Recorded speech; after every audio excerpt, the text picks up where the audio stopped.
স্বরূপিণী শ্রী শ্রী বড়মা, পরম পূজ্যপাদ আচার্যদেব শ্রী শ্রী বরদা, পাবনার পথে যেতে যেতে পরম দয়াল বর্ষিয়ান ঋত্বিক দেবতা শরৎচন্দ্র হালদারের দিকে তাকিয়ে যাকে দেখে বলেছিলেন, শরৎদা আমার থার্ড জেনারেশন কিন্তু, বলে মুষ্টিবদ্ধ হাত ঊর্ধ্বে তুলে ধরেছিলেন আমার পরম পূজ্যপাদ আচার্যদেব শ্রী শ্রী দাদা। এবং এই সময়ের পরমপিতার বিজয় রথের প্রধান কাণ্ডারী আমাদের সকলের পরম পূজ্য পরম প্রিয় বাবাই দাদা, আমার ইষ্ট পরিবারের সকলের রাতুল রাঙা চরণে আমার জন্ম জন্মান্তরের কোটি কোটি ভক্তি বিনম্র প্রণাম নিবেদন করি। আজ নবদ্বীপ সৎসঙ্গ বিহার আয়োজিত এই অপূর্ব সুন্দর প্রভাতী সৎসঙ্গে, যার জন্যে আপনাদের সঙ্গে কথা বলবার সুযোগ হলো, আমার রতনদাকে আমার কৃতজ্ঞতা এবং ঋণ জানাই। আজকের সঞ্চালক অপূর্ব সুন্দর সঞ্চালনা করছেন এবং সত্যি যদি আমাদের কোথাও যেতেই হয়, একমাত্র ঠিকানা তার সেই চরণ প্রান্ত। সেই চরণ প্রান্তে আমরা যেন পৌঁছে যেতে পারি, সেই প্রার্থনা যেন আমাদের জীবনে সার্থক হয়, সুন্দর হয়। আর আজ যারা সমবেত হয়েছেন, যারা তার হাসি থেকে হাসি, বাণী থেকে বাণী, প্রাণ থেকে প্রাণ, জীবন থেকে জীবন, যাপন থেকে যাপন, চৈতন্যের আঁচলে গেঁথে আরো দূর থেকে দূর দিগন্তে ছড়িয়ে দেবার কাজে ব্রতী হয়েছেন আমার জীবন বৃদ্ধির সাথিয়া ঋষি ভারতের পূজারী ও পূজারিণী বৃন্দ, আমার পরম প্রিয় আত্মজন, প্রিয়জন, তাদের সকলের সুস্থ স্বাস্থ্য সুদীর্ঘ নিরোগ ইষ্টায়নী জীবন ছন্দে ভরপুর এক আলোকিত যাপন আমি আমার গুরুপাদ পদ্মে অকৃত্রিম অমলিন অকপট আন্তরিকতার সঙ্গে ঐকান্তিক ভাবে প্রার্থনা করছি।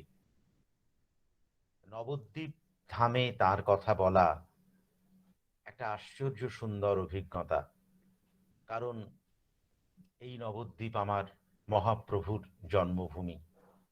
এই নবদ্বীপ বলেছিলেন একদিন, এই মতো আছে আর দুই অবতার, কীর্তন আনন্দ রূপ হইব আবার, তাহাতেও তোমরা সবে এই মতো রঙ্গে কীর্তন করিবা মহা সুখে আমা সঙ্গে। সেই সময় নবদ্বীপ কেমন ছিল?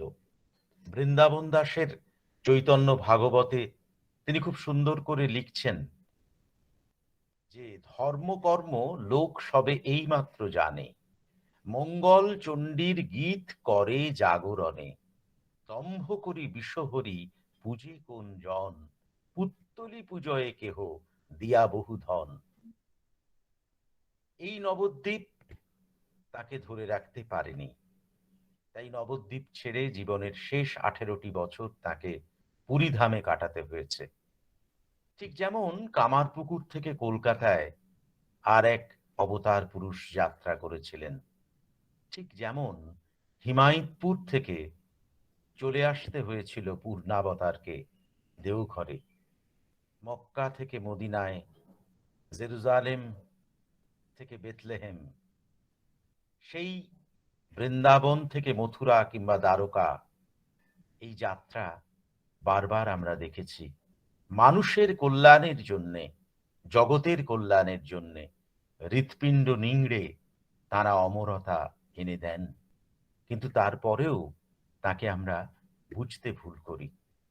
এখন তারা শ্রী চৈতন্যদেব, শ্রী রামকৃষ্ণ, শ্রী শ্রী ঠাকুর অনুকূল চন্দ্র, এরা বারবার আবির্ভূত হন যদা যদা হি ধর্মস্য গ্লানির্ভবতি ভারত।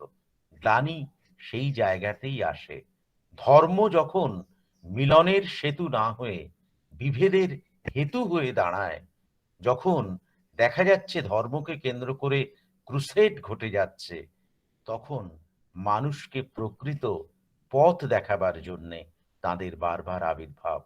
ধর্ম যেখানে বিপাকী বাহনে ব্যর্থ অর্থে ধায়, প্রেরিত পুরুষ আবির্ভূত হন, পাপী পরিত্রাণ পায়। শ্রী শ্রী ঠাকুর বললেন। সুতরাং বারবার করে মানুষের রিলিজিয়ান এবং ধর্ম এই দুটোকে আমরা এক করে ফেলেছি। বাস্তবিক পক্ষে এগুলি এক নয়। রিলিজিয়ান শব্দটার যা অর্থ, ধর্ম তার থেকে অনেক বড় অর্থ বহন করে। ধর্ম মানে যা আমাদের ধারণ করে রাখে, অন্যে বাঁচায় নিজে থাকে, ধর্ম বলে জানিস তাকে। শ্রী শ্রী ঠাকুর বললেন, ধর্ম যদি ফুটলো না তোর সংসারের নিত্যকর্মে, বাতিল করে রাখলি তারে, কি হবে তেমন ধর্মে? আসলে তারা যেটা করেন, আমাদের এই দৃষ্টিটাকে ফিরিয়ে দেন। ওই কুসংস্কার আচ্ছন্ন, অন্ধকার আচ্ছন্ন যে চোখ, সেই চোখকে নবরূপ দান করেন। বারবার করে এটা আমরা দেখেছি। যেমন ধরা যাক, মার্কণ্ডেয় পুরাণে ধূম্রলোচন বধ বলে একটি কাহিনী আছে।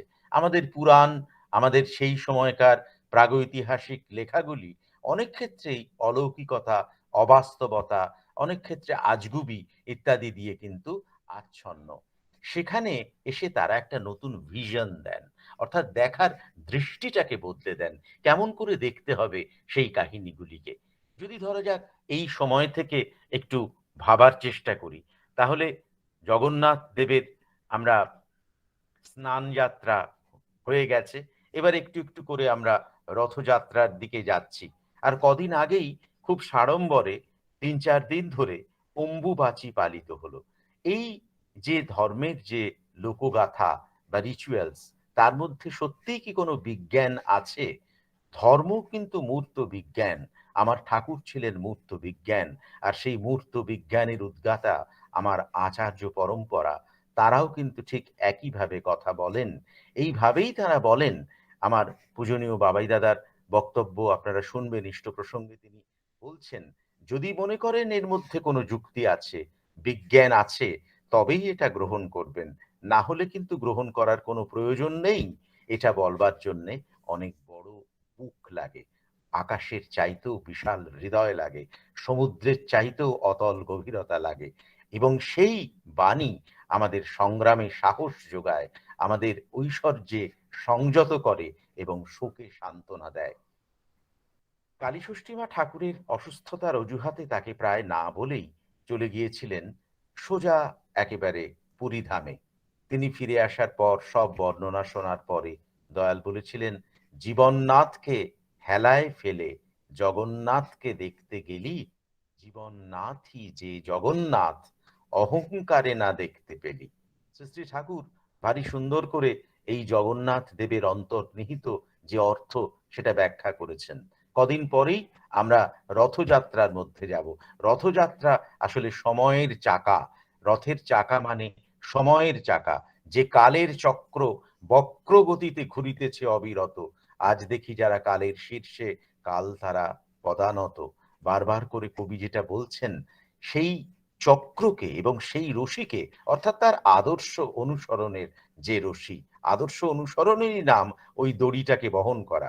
নিছক একটি বড় দড়ি এমনভাবে টানা হলো এই করোনার সংক্রান্তিক কালে, কোনো রকম সোশ্যাল ডিস্টেন্স না মেনে, তারপরে দেখা গেল করোনা বেড়ে গেল, তাহলে কিন্তু প্রভুর পূজা সার্থক হলো না। প্রভুর পূজা সার্থক তখনই যখন আমি আমার হৃদয় মন্দিরে তিনি তার নির্দেশগুলি, ঠাকুর বারবার বলতেন নির্দেশ, নির্দেশ শব্দটা চাইতেও নির্দেশ শব্দটা ঠাকুর বারবার গুরুত্ব দিয়েছেন। অর্থাৎ যার মধ্যে রয়েছে একটা অনিবার প্রবহমানতা, এবং সেই প্রবহমানতার জন্যেই পিতৃযজ্ঞ, মাতৃযজ্ঞ, নৃযজ্ঞ, ভূতযজ্ঞ, এইগুলি ইষ্টভৃতির সঙ্গে ওতপ্রোতভাবে জড়িয়ে রয়েছে প্রতিটি সৎসঙ্গীর জীবনে। জগন্নাথকে কেমন করে ব্যাখ্যা করছেন, প্রভু জগন্নাথকে? আসলে আমি একটু সময়ের সঙ্গে পথ হাঁটতে চাচ্ছি, সেই কারণে বারবার এই সময় যেহেতু রথযাত্রা, স্নান যাত্রা বিষয়গুলি রয়েছে, সেই কারণে ওই বিষয়গুলি প্রসঙ্গ আসছে। জগন্নাথ ধাম আমরা জানি, যেখানে স্বয়ং জগন্নাথকে এই শ্রী চৈতন্য দেব, নবদ্বীপ যাঁর জন্মস্থান, যে পুণ্যভূমি, যে পবিত্র ভূমি, সেখান থেকে চলে গিয়ে সেই পুরীর জগন্নাথকে তিনি নিত্য আলিঙ্গন করতেন, প্রভু জগন্নাথকে। একসময় বলা হলো কালা ধলা মিশিকেলা। আসলে অবতার পুরুষেরা তাদের মহাপ্রয়াণের পরে যে ব্যাখ্যাগুলি ভুল হতে থাকে, সেখান থেকেই কিন্তু ধর্মের পদস্খলন শুরু হয়। যেমন করে দেখা যাচ্ছে যে তিনি শিক্ষাষ্টক মাত্র ৮টা শ্লোক আমাদের দিয়ে গেছিলেন। তাছাড়া নিজে কিন্তু কিছু লেখেননি শ্রী চৈতন্যদেব। ৮টা মাত্র শ্লোক তিনি দিয়ে গেছেন। বাইবেল যে এত রয়েছে বাইবেল, সেই বাইবেলটাকে ছোট্ট করে যদি শুধু প্রভু যিশুর কথাগুলিকে রাখা হয়, তাহলে তার আয়তন সত্যানুসরণের মতোই কিন্তু হবে। কারণ সেখানে পিটারের কথা, লুক, ম্যাথু এদের সমস্ত যে ব্যাখ্যা, সেগুলো কিন্তু ঢুকে পড়েছে। তিনি যেমন বলেছিলেন ত্রিনাদপি শুনিচেন তররিব সহিষ্ণুনা অমানিন মানদেন কীর্তনীয় সদা হরি, যেটা সৃষ্টি বর্দা বারবার যে বাণীকে স্মরণ করতেন। অর্থাৎ সেই বিনয়ের মতো সম্মোহন কারক আর কেউ নেই। এই কথা শিক্ষাষ্টকের মধ্যে প্রভু, মহাপ্রভু তিনি কিন্তু বারবার করে বলে দিয়ে গেছেন। তাহলে জগন্নাথ, এই জগন্নাথ দেবের প্রসঙ্গটা কি? জগন্নাথের হাত দুটো নেই, আমরা তাকে সেইভাবে উপাসনা করি। কেন করি?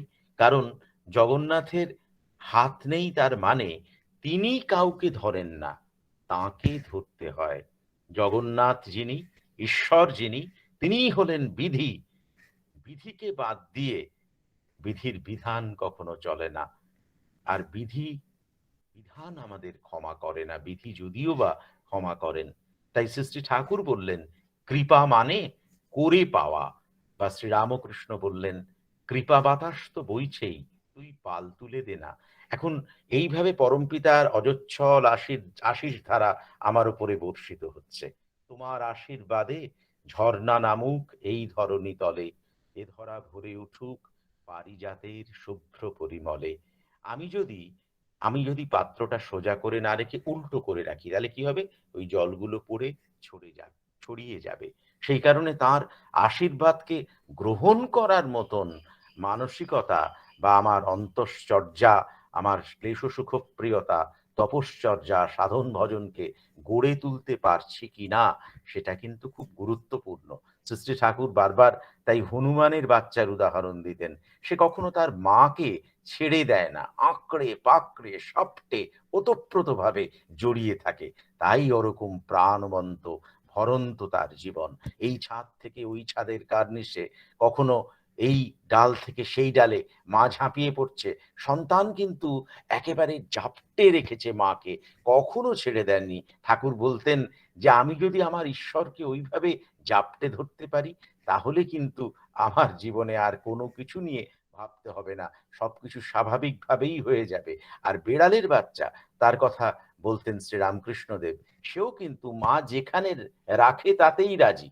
দুগ্ধ ফেননিভ শয্যা পালঙ্কের ওপরে মা যদি এই ঘেঁটিটা ধরে এনে রেখে দেয়, তাতেও রাজি। আবার একেবারে ছায়ের গাদায় ময়লা আবর্জনার মধ্যে যদি রেখে দেয়, তাতেও রাজি। সুতরাং এইভাবেই আঁকড়ে ধরতে হয় তাকে। তাই জগন্নাথের হাত নেই। ঠাকুর বলছেন মানুষ তাহলে ত্রিতাপ জ্বালা এড়াতে সক্ষম হয়। সেই যে পূজনীয় পিঙ্কি দাদার লেখা একটি গান আছে না, এসেছো তুমি প্রভু ত্রিতাপ হরিতে, নাই নাই আর ভয় নাই। বাস্তবিক পক্ষে সেই প্রেমী তোমারে প্রণাম জানাই যখন আমরা বলি, তখন সেই আঁকড়ে ধরার ব্যাপারটা থাকে। আমরা বুঝি ভগবান আমাদের দয়া করেন। দয়া মানে রক্ষা করে চলা। তিনি অন্ধকারের মাঝখানে হাত ধরে নিয়ে যান। গু মানে অন্ধকার, রু মানে আলো। ঠাকুর এক আশ্চর্য ফিলোলজিস্ট বলেও মাঝে মাঝে মনে হয়। তিনি যে কি ছিলেন! তিনি সাহিত্যিক, হ্যাঁ। তিনি বৈজ্ঞানিক, হ্যাঁ। তিনি মনস্তাত্ত্বিক, হ্যাঁ। তিনি অত্যন্ত আদর্শ পিতা, হ্যাঁ। তিনি আদর্শ পুত্র, তাও হ্যাঁ। এই সমস্তটা মিলেমিশে একটা সামগ্রিক দয়াল ঠাকুর। সুতরাং তাকে আংশিক যদি বোঝার চেষ্টা করি, তাহলে সেই বোঝাটা খণ্ডিত হবে। তখন আমরা পণ্ডিত হতে পারবো না। মানে এই যে একটা প্রবাদ দাদা ঠাকুর বলেছিলেন না, যে যে সব মানে খণ্ড খণ্ড করে দেয় তাকে বলে খণ্ডিত, আর যে সব পণ্ড করে দেয় তাকে বলে পণ্ডিত। তো সেই পণ্ডিত মানুষেরা অনেক সময় এইগুলিকে ব্যাখ্যা করতে গিয়ে পুরুষোত্তমের বাণীকে অনেক নিজস্ব প্রক্ষেপ করে সেই বাণীগুলির বিকৃতি ঘটিয়ে দেন। এবং সেই কারণেই যখন অচিন্ত্য কুমার সেনগুপ্ত ঠাকুরকে বলেছিলেন যে আপনার সঙ্গে খুব মিল আছে শ্রীরামচন্দ্র, শ্রীকৃষ্ণ, আমি গভীরভাবে দেখেছি যে শ্রীরামকৃষ্ণ, শ্রীচৈতন্য, বুদ্ধ, বিশেষ করে বুদ্ধ, যিশু, হযরত মুহাম্মদের সঙ্গে মিল আছে, কিন্তু তারা তাদের মহাপ্রয়াণের অনেক পরে তাদের বাণীগুলি প্রচারিত হয়েছে। আপনি জীবদ্দশাতেই সব দিয়ে যাচ্ছেন, রেখে যাচ্ছেন, এটা কেন? তখন বড়াল বাংলো থেকে কিছু মানুষ দূরে চলে যাচ্ছিলেন। দূরে ঠাকুর তাদেরকে বললেন যে এই ওদের ডাকতো। তো একজন ভক্ত গিয়ে তাদের ডেকে নিয়ে এলেন। এই সমস্ত কথা তারা কিন্তু শুনছিলেন। তো তাদের বললেন, এই আমরা কি আলোচনা করছিলাম রে? এ ওর মুখ চাওয়াচাই করছে, কেউ ঠিক ঠিক বলতে পারছেন না। কেউ একজন বললেন, আদপেই সেই আলোচনাটা কিন্তু হচ্ছিল না। তো তারপরে মৃদু হেসে দয়াল আমার বলছেন যে দেখলেন তো, এরা এখনো বড়াল বাংলো পেরোতে পারেনি, এর মধ্যেই কিন্তু বিকৃত ব্যাখ্যা শুরু হয়ে গেছে। তাহলে আমি সেই কারণেই আমার নিঃশ্বাস, আমার জীবনকে ধরে রাখছি আমার এই বাণীগুলির মধ্যে। আমার মনে হয়েছে যতটা সম্ভব বিকৃতি এড়ানো যায়। বাস্তবিক পক্ষে এই কারণেই আমরা অগণন বাণীরাজি পাচ্ছি, অগণন ছড়া পাচ্ছি, প্রায় ৮,০০০-এর উপরে। আমরা ২২ খণ্ড আলোচনা প্রসঙ্গে বেরিয়েছে, আরো কয়েকটি খণ্ড বেরোবে। ৬ খণ্ড দীপরক্ষীতে আমাদের দয়ালকে খুঁজে পাচ্ছি। অনুশ্রুতির ৭টি খণ্ড সহজে যেগুলি বোঝা যায়। তারপরে তো বাণী গ্রন্থ, সে তো অপরিম্লান এবং অপরিমেয়। ঠাকুর বলছেন, জগন্নাথের হাত না থাকা মানে ধরা এবং করার দায়িত্ব কিন্তু তাঁর নয়, সেটা কিন্তু মানুষের। জগন্নাথ পরোক্ষে বলছেন, তোমরা আমাকে ধরো। মানুষ যদি তাকে ধরে, জীবনে গ্রহণ করে, তার অনুশাসন মেনে চলে, মানে তার চরণ ধরা নয়, তার আচরণকে অনুসরণ করা, তাহলেই সে আশীর্বাদ লাভের অধিকারী হয়। শ্রী ঠাকুরের এই কথার পুনরাবৃত্তি অপূর্ব সুন্দরভাবে বুঝিয়ে আচার্যদেব শ্রী দাদাও বলছেন। তিনিও বলছেন, তিনি তোমাকে কতটা ভালোবাসেন এটা কিন্তু বড় কথা নয়, তুমি তাকে কতটা ভালোবাসলে সেটাই তোমার সার্টিফিকেট। তাকে ভালোবাসতে হবে। You are for the lord, not for others. You are for the lord and so for others. সেই কারণে তাকে যদি আমি কৃপা সিন্ধু বলি, তার মানে কিন্তু কৃপা পাওয়ার পেছনে একটা হেতু আছে। যদি অহেতুকী কৃপা পাই, তাহলেও তার পেছনে অহেতুকী ভক্তি আছেই আছে। তাই তোমার আনন্দ আমার পর, তুমি তাই এসেছো নিচে, আমায় নইলে ত্রিভুবনেশ্বর, তোমার প্রেম হতো যে মিছে। আমরা দেখেছি জগন্নাথ দেবের পাশে, আগামী দিনেও দেখব রথযাত্রায়, তিনি রয়েছেন বলরাম। বলরাম হচ্ছেন শ্রীকৃষ্ণের জ্যেষ্ঠ ভ্রাতা, মহাপরাক্রমশালী, বলশালী, যুদ্ধবিদ্যায় পারদর্শী একজন মানুষ। কিন্তু সাধারণত বলরামের যে ছবিটি দেখা যায়, তাতে তার কাঁধে লাঙল নিয়ে তিনি রয়েছেন। তাহলে বহু বর্ণনাতেই যখন এটা পাই, তাহলে কি তিনি লাঙল নিয়ে যুদ্ধ করতেন? আদপেই কিন্তু ব্যাপারটা সেরকম নয়। আসলে তিনি ছিলেন একজন কৃষি বিজ্ঞানী। কৃষি কার্য সম্বন্ধে তখনকার দিনের একজন অভিজ্ঞ ব্যক্তি। এই বিশেষ গুণের প্রতীক হিসাবে বলরামের কাঁধে আমরা লাঙল দেখতে পাই। এই ঠাকুর বললেন না যে, জাদুকর তো নয়কো গুরু, ধারেন না কো জাদুর ধার, জাদু ভেঙে সব দেখানো, এই তোরে তাঁর ব্যবহার। সুতরাং যাকে আমরা অলৌকিক বলি, যাকে আমরা জাদু বলি, তাকে নব বৈজ্ঞানিক এবং যুক্তিসিদ্ধ এবং যুগোপযোগী করে তিনি আমাদের চিনিয়ে দিয়েছেন। আমরা নারদ মুনির আখ্যানে পড়েছি, তিনি এখানে সেখানে ঢেঁকিতে চড়ে ঘুরে বেড়ান এবং শুধুমাত্র স্বর্গেই নয়, কখনো মর্তে আসেন, অন্য গ্রহের সঙ্গেও যোগসূত্র রচনা করেন। ঠাকুর বললেন, আমার মনে হয় এই নাকে যিনি রদ করেন, তিনিই কিন্তু নারদ। আমাদের চলার পথে অনেক রকমের না আছে। আমার কর্তামা বলতেন, জানি না পারি না নেইকো ঘরে, এই তিনেতে দেবতা হরে। আবার এও এই ঠাকুরের ছড়ায় আমরা পেয়েছি, না সুন্দরী বধূ যার, হয় না যার শালা, অলক্ষী তার ঘরে গিয়ে সব করেছে কালা। আমার এক বিদ্বৎজন শিক্ষিত বন্ধুকে বলেছিলাম যে, "এই ছড়াটা কেমন?" ও দারুণ ছড়া। মানে যার সুন্দরী বউ নেই, যার শ্যালক নেই, সত্যিই তো তার জীবনে লক্ষ্মী কি করে আসবে? আমি বললাম, "খুব মানে আপনি বেশ ভালোই বললেন। কিন্তু একটু লক্ষ্য করে দেখুন, 'না' শব্দটা within in single inverted কমার মধ্যে রয়েছে। অর্থাৎ উদ্ধৃতি চিহ্ন 'না' এই শব্দটা যার কাছে সুন্দরী বউয়ের মতো প্রিয়, আর হয় না এই শব্দটা যার কাছে সেই সুন্দরী বউয়ের ভাই তার শ্যালকের মতন প্রিয়, তার জীবনে অলক্ষ্মী সব কালা করে দিয়েছে। নেপোলিয়ান বলেছিলেন, "না" শব্দটা থাকে শুধু মূর্খদের অভিধানে। ওই "না" তাকে রদ করেন যিনি, তিনিই কিন্তু নারদ। কোনো সময় অবিশ্বাস, কোনো সময় কুসংস্কার, আমাদের চলার পথে, প্রিয় পরমের কাছে যাবার পথে এই সন্দেহ, একটা দোদুল্যমান অবস্থা, এইগুলোই নানা রকম না-এর আবর্তে নিয়ে গিয়ে আমাদের ফেলে। তাই আমার জীবনের ১ম পর্বে 'নানা রকম না' বলে একটি গ্রন্থ ওই তপোবন প্রকাশন থেকে প্রকাশিত হয়েছিল। তো পরমদয়াল বলছেন যে, ওই ঝিঁকিটা আসলে রকেট। তখনকার দিনে দ্রুত আকাশপথে যাতায়াত করা যেত। রামায়ণ মহাভারতের কত ঘটনায় আমরা দেখেছি। রাবণের পুষ্পক রথের কথা দেখেছি। শ্রীরামচন্দ্রের সমুদ্রের উপরে সেতু বন্ধনকে দেখেছি। বাস্তবিক পক্ষে এই কারণেই শ্রীকৃষ্ণের আরেক নাম শ্রীহরি। হরি কেন? ওই পাপ-তাপ হরণ করেন। ত্রিতাপ জ্বালা হরণ করেন বলে তিনি হরি। কিন্তু তাঁর নাম করলে, তার নাম গুণগান করলে তবেই তিনি সেই ত্রিতাপ জ্বালা দূর করতে পারেন। এই এই ধরুন আমরা কদিন আগে অম্বুবাচী পালন করলাম। ঠাকুর কিন্তু সেটাকেও ব্যাখ্যা করে বুঝিয়ে দিয়েছেন কেন। অম্বু কথাটার মধ্যেই আছে জল।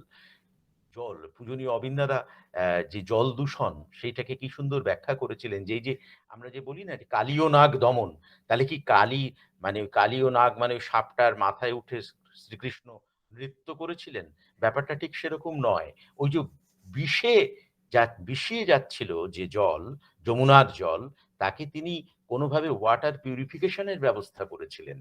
এইভাবে বিজ্ঞানটাকে তারা ধরিয়ে দিচ্ছেন। মূলীভূত বিজ্ঞান, কুসংস্কারকে দূর করছেন। এবং এইখানেই কিন্তু সৃষ্টি ঠাকুর এবং আমার আচার্য পরম্পরা। বাঁচি শব্দটার মধ্যেই ওই বাঁচা এবং বাড়া, যেটা আমরা সৎসঙ্গীরা বারবার বলি, যে এই বৃদ্ধি পাওয়া, এই ব্যাপারটা কিন্তু আর্য ভারতীয় ঋষিদের অনুসরণ করে তিনি নতুন করে বলছেন।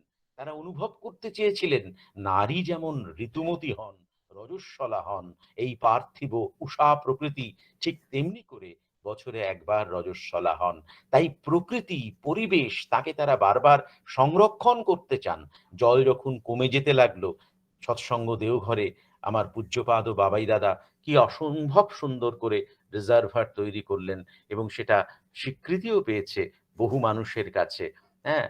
এই যে জল শূন্য হয়ে যাচ্ছিল ভূগর্ভ যখন, তখন কিন্তু তারা এই প্রয়াসটা করেছেন। কেমন করে গাছপালাকে ভালোবাসতে হয় আমরা দেখেছি আচার্যদেব শ্রী দাদার জীবনে, শ্রী বর্দার জীবনে, ঠাকুরের জীবনে এবং আমার বাবাই দাদা, মানে সেই লীলা এখনো চলছে। অদ্যাবধি সেই লীলা করে গোরা রায়, কোনো ভাগ্যবানে দেখিবারে পায়। নিত্য সেই লীলা চলে, লোকে লোকান্তরে, সেই বোঝে যার ভক্তি জাগ্রত অন্তরে। সেই ট্র্যাডিশন সমানে চলছে। সেই প্রেমের ট্র্যাডিশন শুধু মানুষ নয়, পশু পাখি, জীব তরুলতা সবার জন্যে। কেমন করে মাকে শ্রদ্ধা করতে হয়, মাটিকে শ্রদ্ধা করতে হয়, মানুষকে শ্রদ্ধা করতে হয় এবং ভালোবাসতে হয়, তারই প্রমাণ কিন্তু এই অম্বুবাচী। এই উর্বরা শক্তি, ভূমির উর্বরা শক্তি, তার ধারণ, গ্রহণ, প্রতিস্থাপনের যে ক্ষমতা, তা উত্তরোত্তর বর্ধিত হতে থাকে এই সময়ে।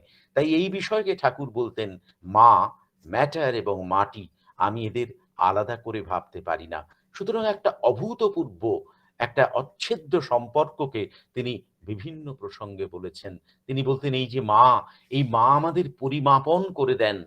যখন আর্য ঋষি গ্রাহ্য কোনো বিষয়কে তিনি কখনো উপেক্ষা করেননি। তিনি বলছেন অম্বুবাচী মানে জলের উৎসব। গ্রীষ্মের রুক্ষ মাঠ, দাবদাহে ধরণী যখন উত্তপ্ত হয়ে যায়, মাঠঘাট ফুটিফাটা, চারিদিকে ধুধু রিক্ততা, নিঃস্ব রিক্ত নিসর্গ, তখন আষাঢ়ের সজল বারিধারা নতুন করে আমাদের সাজিয়ে তোলে। আমরা দেখেছি নীল নবঘনে আষাঢ় গগনে তিল ঠাঁই আর নাহিরে। সেই সময় কিন্তু অম্বুবাচীতে আমরা দেখেছি আমাদের দেশের বিধবা নারীরা তারা অনুশাসন পালন করেন। ৩ দিন শীতল নিরামিষ খাদ্য গ্রহণ করেন, মাটিতে নামেন না, কাঁচা ফলমূল খান, পবিত্র জীবন যাপন। তাই কিন্তু এই ব্রতের অন্যতম অঙ্গ। এগুলির সঙ্গে অনেক সময় নারী জীবনের মিল আছে। তাই মাটি এবং মা সেখানে একাকার। এটা কৃষি প্রজনন ব্রত। মূলত প্রবৃত্তি, অম্বুবাচী প্রবৃত্তি এবং নিবৃত্তি কথাটার রয়েছে। আর ঠাকুর বলতেন প্রবৃত্তিকে কেমন করে নাচাতে হয় জানিস? ওই যেমন করে কম্বর ডোলে, কম্বর ডোলে, কম্বর ডোলে বাজাচ্ছে। যেই ভল্লুক তাকে থাবা দিতে আসছে সঙ্গে সঙ্গে সপাং করে একটা চাবুক মারছে। তেলের ওপরে কিন্তু জল থাকে না, তেলটা ওপরেই থাকে। আর তুমি চাও জীবন খুব ভালো হোক, কিন্তু তুমি তোমার যদি অসুখ হয়, ম্যালেরিয়া হয়, তাহলে কুইনিন ম্যালেরিয়া সারবে পারে। কিন্তু তুমি তার সাথে ট্যাবা লেবু খাবা আর প্যানা পুকুরে স্নান করি পেঁয়াজ দিয়ে পান্তা খাবা, তাহলে কুইনিনের বাবাও কিন্তু ম্যালেরিয়া সারবে পারবি নি। বাস্তবিক পক্ষে হয়ও কিন্তু সেই রকম। নারী এবং কৃষি সমার্থক, সেই জন্যেই আমরা প্রকৃতির প্রতি ঋণ স্বীকার করি এই অম্বুবাচী ব্রতের মাধ্যমে। সেই সময় ভূমিকর্ষণ নিষিদ্ধ। যেমন আমরা দেখেছি আমাদের আহ, একটা বিশেষ সময়ে এই সহবাস নিষিদ্ধ থাকে। এই মায়ের প্রতি শ্রদ্ধা এবং মাটির প্রতি শ্রদ্ধা। বাবাই দাদা বলেন যে মেয়েদের প্রতি বিনম্র ব্যবহার করতে হয়, জানতে হয় তাদের থেকেই আমাদের জন্ম। সেই কারণে নিজের স্ত্রীর প্রতিও বিনম্র ব্যবহার করতে হয়। এটা তারা তাদের জীবন দিয়ে শিখিয়ে দিয়েছেন। শ্রী শ্রী ঠাকুর বললেন, যেদিন থেকে বুঝলাম যে মেয়েদের পেটে একই সঙ্গে মেয়ে ছাওয়ালো হয় আবার পুরুষ ছাওয়ালো হয়, সেদিন থেকেই তাদের আমি অন্তর থেকে প্রণাম জানাই। সেই কারণে আমরা দেখি এই মৃগশিরা নক্ষত্রকে কেন্দ্র করে ওই আশ্রয়দাত্রী পৃথিবী, এই রক্ষাকারী পৃথিবী, এই ধরিত্রী কেমন করে আমাদের নতুন করে তোলেন। ঠাকুর বলছেন, কি করে বা কি এড়িয়ে স্বাস্থ্যটি তোর নিটোল থাকে, সবই তো বুঝিস স্বাস্থ্যবিধি, পড়বি না যায় রোগ বিপাকে। ঐতিহ্যটার বিনায়নে আচার ব্যবহার খাদ্যখানা সমীচীন যা সুবর্ধনী, তাই তো উচিত ব্যবহারে আনা। তার মানে ব্যবহারের মধ্যে নিয়ে আসা। কেমন করে নিয়ে আসবো? কি নিয়ে আসবো? আমার শরীর, আমার স্বাস্থ্যকে কেমন করে বিনায়িত করে তুলবো? সেই কারণেই তার ওই বাণী নিচয় বিধানের যা নাই প্রয়োজন নিষ্কাশিত করে দেয়, শুদ্ধ ষষ্ঠ বিধিবিধান বিধিমতো পালিশ তাই। তিনি আর্য ভারতবর্ষের পূজারিণী নারী, মা, স্ত্রী, জায়া, ভগিনী, বধূ সকলকে প্রত্যক্ষ করছেন ওই পৃথিবী প্রকৃতির মধ্যে দিয়ে। তাই কিন্তু এই কটি দিন আমাদের খাদ্য, আমাদের জীবনযাপন এবং নিয়ন্ত্রণের কথা আছে। শ্রী শ্রী ঠাকুর বলেছিলেন, ক্ষুধার তোরে খাদ্য স্পৃহা, তেমনতরই লোভ ভালো, লোভের দায়ে পড়বি ফেরে, স্বাস্থ্য যদি নাই পালো। সুতরাং অম্বুবাচী পদ্ধতিটি একেবারে উপেক্ষণীয় নয়, তার সঙ্গে জড়িয়ে রয়েছে সন্তান এবং মায়ের সম্পর্ক। অনেকদিন ঠাকুর বলছেন যে একজন যদি খুব ভালো চাষি হয়, যদি কৃষি কর্মী হয়, তাহলে দেখবি একবার দুবার তিনবার ফসল ভালো না হলেও তারা সেই মাটিকে আদর করে, মাটির গায়ে হাত বুলায়, উপুর হয়ে শুয়ে মাটিতে কান দেয়, মাটির সাথে কথা কয়। মাটিরে কয় কি, এই তোর কি হইছে, আমাক ক, আমাক ক, তুই এবার ফসল দিলি না কে? আন্তরিক সম্পর্কে সে মাটির সঙ্গে কথা বলে কানে কানে। আর তার থেকে আমার মনে হয়েছে এই মাটির সাথে, ম্যাটারের সাথে, মানুষের সাথে মানুষের গভীর এবং নিবিড় সম্পর্ক রয়েছে। সেই সম্পর্কটা কেমন? ঠাকুর একদিন বসে আছেন, কথা বলতে বলতে হঠাৎ শরৎদাকে ডাক দিয়ে বললেন, শরৎদা, আপনার মার বিষ্ঠা দেখে আপনার কখনো ঘেন্না হয়েছে? শরৎদা বললেন, না, আমার সেরকম সুযোগ কখনো হয়নি।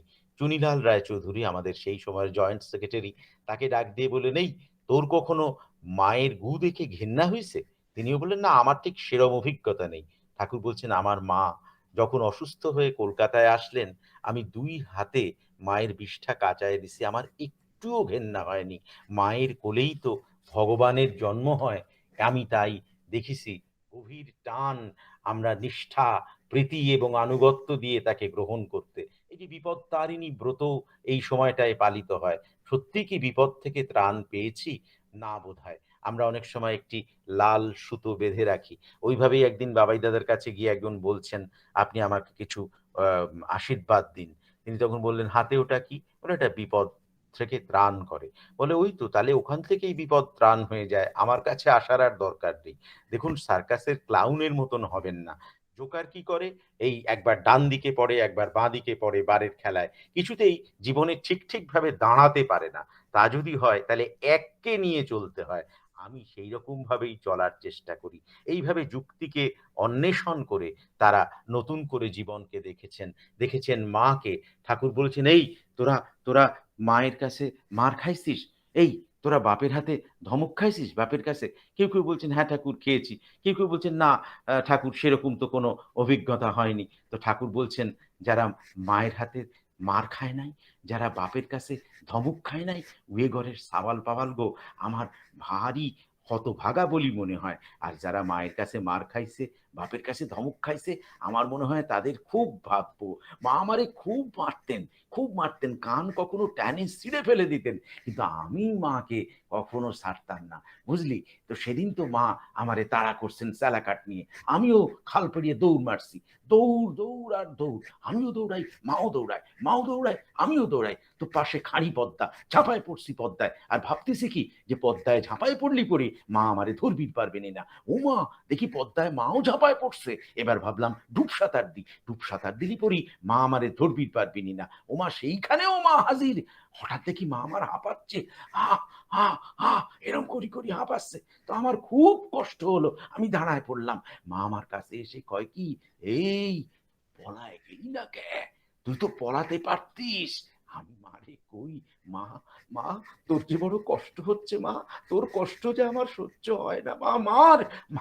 তুই মেরে যদি তৃপ্তি পাস মা, সেই তো আমার প্রসাদ, সেই তো আমার আশীর্বাদ মা, সেই তো আমার প্রণাম।" এইভাবে তিনি তার মাতৃবন্দনা করেছেন। আর তিনি যদি আমার ইষ্ট হন তাহলে সেই চরিত্র আমার মধ্যেও কিছুটা হলেই উদ্ভিন্ন হয়ে উঠবে তো। তাই সৎসঙ্গী পরিবারের বাবা-মায়েদের নচিকেতা চক্রবর্তীর মতো গান গাইতে হয় না তার সুরে যে, "আমার ঠিকানা তাই বৃদ্ধাশ্রম।" কারণ সৎসঙ্গী পরিবারে যদি ঠাকুরকে ভালোবাসা যায়, ঠাকুরের কথা অনুযায়ী আমরা জানি ওই মাটিকে যেমন ভালোবাসতে হবে, তেমনি ভালোবাসতে হবে মাকেও। এবং সেই কারণেই তিনি বলেছেন যে, ওরকম করে যদি ভালোবাসা যায় তাহলে কিন্তু জীবন অন্যরকম হয়। অনেকদিন কালীষষ্ঠী মা আসেন না। তো ঠাকুর তার জন্যে প্রতীক্ষা করছেন। হঠাৎ বললেন, "এই কালীষষ্ঠী তোরে যে কি পালকি পাঠিয়ে আনা লাগে? তুই ৭ দিন আসিস না, ছিলি কনে?" তিনি তখন বললেন, "আর ঠাকুর রোহিণীর হাট থেকে একটা গরু কিনছিলাম। যে আমারে দিল সে কলো ৬,০০০ টাকা দাম। তো সকালে ৬ সের আর বিকেলে ৬ সের দুধ দেবে।" তো সেই দুগ্ধ ফেননিব শয্যা থেকে দয়াল একটু করে এগিয়ে এসে বললেন, "দেশে, দেশে?" আর ঠাকুর ও গরুর কাছে মোটে ভিড় পারতেছি না। সামনে গেলে ও শিং দিয়ে গুঁতো বের আসে, আর পেছনে গেলে লেজের ঝাপট মারে আর লাথি মারে। ঠাকুর কিছুতেই ভিড় পারতেছি না। ঠাকুর বলছেন, "আজ যে আলি এতদিন পরে এম্বায় যে আলি, তুই কনে ছিলি? আজ দুধ দেছে?" বলে, "হ্যাঁ ঠাকুর, আজ দেছে। আজ ক্যাম্বায় দিল? ক, ক দেখি।" আজ গলায়, মাথায় হাত বুলায়ে, পিঠে হাত বুলায়ে কলাম কি, "ও আমার সোনা, ও আমার মানিক, তুমি যদি আমারে দুধ না দাও, তাইলে আমি আমার ছাওয়াল-পাওয়াল গো খাওয়াবো কেমনে?" তখন বালতি ভরে দুধ দিতেছে ঠাকুর। দয়াল ঠাকুর তখন লম্বা টানা একটা নিঃশ্বাস নিয়ে বলছেন, "দেখেছিস তো শালা, ও জানোয়ার হলেই হবি কি? ও ঠিক ভালো না বাসতে পারলে ভিতরের মাল কেউ সার্ভিস চায় না।" তাই আমরাও ব্রতী হই এই প্রত্যেকটি সকালে শপথ নিতে, অঙ্গীকার নিতে যে আমরা তাঁকে আষ্টে পৃষ্ঠে জড়িয়ে ধরব এবং ভালোবাসবো। যেমন মৃত্তিকা বন্দনা করলাম অম্বুবাচীতে, যেমন সেই আঁকড়ে ধরার কথা ইষ্টকে মাতৃদেবো ভব, পিতৃদেবো ভব, আচার্য দেবো ভব, সেটা আমরা পালন করব। কারণ ঠাকুর বলেছেন, "মাতা-পিতা গুরুজনে শ্রদ্ধা ভক্তি যাই করো না, ইষ্টনিষ্ঠ না হলে তা আনবে না কো সম্বর্ধনা।" কালীষষ্ঠী মার ছেলে সেদিনকে তদারক করছেন, তাদের বাড়িতে আম পাড়া হচ্ছে। তো আমের ঝাঁকায় সমস্ত আম পড়ছে। হঠাৎ তিনি এসে বললেন যে, "এই সুরেশ, এক কাম করবির পারিস?" তিনি গম্ভীর হয়ে তাকিয়ে রইলেন। এই কথা কানে যায় না? এই আশ্রমের সবার ঘরে ঘরে একখান করি আম দিয়ে আসবে পারিস? তিনি বললেন গম্ভীর হয়ে, গাছ আমাদের, ও লাগাইছি আমরা, ও পারিছি আমরা, খাবো আমরা, কারোরে দিবির পারবো না। ঘোষ কি? ঠাকুর কি কন তুই জানিস না? পড়শিরা তোর নিপাত যাবে, তুই বেঁচে সুখ খাবি বুঝি? যা ছুটে যা, ওদের বাঁচা, ওরাই যে তোর বাঁচার পুঁজি। ঠাকুর কি কন? বাঁচা বাড়া নিঝুম হলো, পড়শি উসল হলো না, এতেও কিরে বলতে চাস তুই ধর্মে করিস বন্দনা? পাগল কনেকার। পাগল? আমি পাগল? বেশ। হন হন হন হন করে তিনি ছুটে যাচ্ছেন। দূর থেকে পরম দয়ালের মুখটা বেদনার মানচিত্র হয়ে যাচ্ছে। ফোঁটা ফোঁটা করে চোখের জল ডান্স করতে করতে তার কপোল বেয়ে নেমে আসছে মুক্তা বিন্দুর মতো। দয়াল দেখছেন এই ঝগড়াঝাঁটি, বিবাদ বিসম্বাদ মাতা এবং পুত্রের মধ্যে। তিনি হঠাৎ তাকে ডাক দিয়ে বললেন, এই সুরেশ! তিনি দাঁড়ালেন। তখন বলছেন, তুই অম্বায় গালি পারি, কনে চললু? তিনি আর এত্তরে আয়, এত্তরে আয়। কাছে আসার পরে কত বড় মনস্তাত্ত্বিক চিকিৎসক দয়াল আপনি দেখুন। তিনি বলেছিলেন, মাই ঋত্বিকস আর সাইকোফাইটার্স। আজকে আমরা বিহেভিয়ারিয়াল থেরাপির কথা বলি, টক থেরাপি বলি, স্কুলে স্কুলে কাউন্সেলিং হচ্ছে। সেই সময়ে দেখুন শ্রী শ্রী ঠাকুর আম পাড়ার কথা বলছেন না। এই তোর পাবনার কথা মনে পড়ে? বলে, হ্যাঁ ঠাকুর মনে পড়ে। পদ্মা, পদ্মার কথা? হ্যাঁ। আচ্ছা, পদ্মায় যে মাঝি গান গাইতো নৌকায়, তার কথা মনে পড়ে? পদ্মার ঢেউ রে আমার শূন্য হৃদয় পদ্ম নিয়ে যা, পদ্মার ঢেউ রে। মনে পড়ে সুরেশ? হ্যাঁ ঠাকুর মনে পড়ে। আর স্টিমার, স্টিমারের কথা? হ্যাঁ মনে পড়ে। আচ্ছা, কেমন ভোঁ দিত, ভোঁ করে আওয়াজ হতো সেই সকালবেলা সন্ধ্যেবেলা, মনে পড়ে সুরেশ? তার একটা মন থেকে গেছে দেওঘরে আসার পরও পাবনার প্রতি। ঠাকুর সেই মনটাকে নিয়ে আশ্চর্যভাবে কুশল কৌশলী দয়াল আমার খেলছেন। তিনি বলছেন যে, আচ্ছা, ততটুকুই স্টিম দেয়, ততটুকু লাগে, তাই না ক? বলে, হ্যাঁ ঠাকুর তাই দেয়। জ্ঞান কত? না বেশি দিলে বাড়ায় যাবিনি। এই তো শালা বোঝে না কে কয়? আমার সোনা, আমার মানিক, আমার পরম পিতার সাওয়াল সুরেশ সব বোঝে, সব বোঝে। আচ্ছা সুরেশ, তোর মাথা তো খুব গরম, তাই না? বলে, হ্যাঁ ঠাকুর আমার মাথা সাংঘাতিক গরম। তো সকালবেলা শত অনুজ্ঞাটা কোষ কি ঠিক করে? না, ঠিক মন থেকে কোষ না, ওই মানে চর্বিত চর্বণ আউড়ে যাস। না ঠাকুর, মাথা আমি ঠান্ডা নয়, মাথা আমার সাংঘাতিক গরম। আর দেখ তো আমার পরিবেশ কেমবায় নরম, আমি যা কই তা ঠিক বুঝবের পারে না। তো গরমের উপর নরম চাপালি কি হয়? বলে, গরম হয়ে যায়। বলে, এই তো কে বোঝে? আমার সুরেশ বোঝে না? সব বোঝে, সব বোঝে। দয়াল আমার, প্রভু আমার, তুমি কি কৃপা করিস? তো তুই তোর ওই গরম মাথার উপরে তুলে নে এই আমের ঝাঁকাটা, নরম আমের ঝাঁকাটা, আর সব জায়গায় একখান করি আম যদি দিয়ে আসবে পারিস শোনা, তাহলে দেখবি যে আমার এই নরম ঠান্ডা পরিবেশ ক্যাম্বায় চেতায় উঠছে ইষ্টনিষ্ঠায়, ইষ্টপ্রাণতার মধ্যে। কি আনন্দ তখন! তখন বলছে, তাই আমি পারবো? তিনি বলছে, হ্যাঁ পারবা মনি পারবা, দেখবা নে ওই আমের আটির ভিতর পর্যন্ত টকপক টকপক টকপক টকপক করে ফুটতেছি। বলে, হ্যাঁ ঠাকুর আমি পারবো। পরম উদ্যমে সে তখন সবাইকে ডাকছে আর বলছে, শুনুন শুনুন জয় গুরু দাদারা, আমাদের বাড়ির গাছের আম পাড়া হয়েছে, একটা করে খেয়ে যান, অত্যন্ত সুমিষ্ট আম, ভালো লাগবে, অত্যন্ত ভালো আম। বলে সবার বাড়িতে সেই আম সে দেবার জন্য ওই ঝাঁকা মাথায় নিয়ে দৌড়তে লাগলো। তখন কালীষষ্ঠী মা ঠাকুরের কাছে এসে বলছেন, ঠাকুর আজ আপনি ছিলেন বলে রক্ষে, নালে সন্তান যে কি অশৈলী কাণ্ড ঘটায় ছাড়তো ঠাকুর, আমি তা কবের পারি না। ঠাকুর তখন মৃদু মৃদু হাসছেন আর বলছেন, ক্যা কবির পারো না ক্যা? সওয়াল তোমার, প্রসব করিস তুমি, ছোটবেলায় গু মুদ ঘাঁটিছ কাশিছ সে তুমি, যখন একটু একটু করে হাঁটতে শিখিছে তখন হাঁটা শিখাইছো সেও তুমি, পড়া শিখাইছো সেও তুমি। তাহলে কোন কথা কেমবায় কখন কেমন করি কলি তোমার সওয়াল বুঝবের পারে আর কইবের পারে, তা তো বোঝাই লাগে মনি। যেথায় যেটুক বললে তুমি ফল পাবে সুন্দর, সেইটুকুই তো ন্যায্য বলা, নইলে অবান্তর। আসুন আজকের এই পুণ্য সুপ্রভাতে আমরা সকলে তাঁর চরণে অঙ্গীকার করি যে আমরা নিষ্ঠার সঙ্গে তার প্রত্যেকটি আদেশ প্রতিপালন করব। যজন যাজন ইষ্টভৃতি পরায়ণ হয়ে সস্তয়নী সদাচার মেনে সুবিবাহ সুপ্রজননকে প্রবর্তন করে আমরা নিষ্ঠার সঙ্গে তাকে প্রতিপালন করব জীবন দিয়ে। ভক্তির সাথে আলিঙ্গন করে চলব, পরমতম বিশ্বাসে তাকে নিবিড় এবং গভীর করে ধ্যানমণ্ডিত জীবনের মধ্যে প্রবর্তিত করে চলব।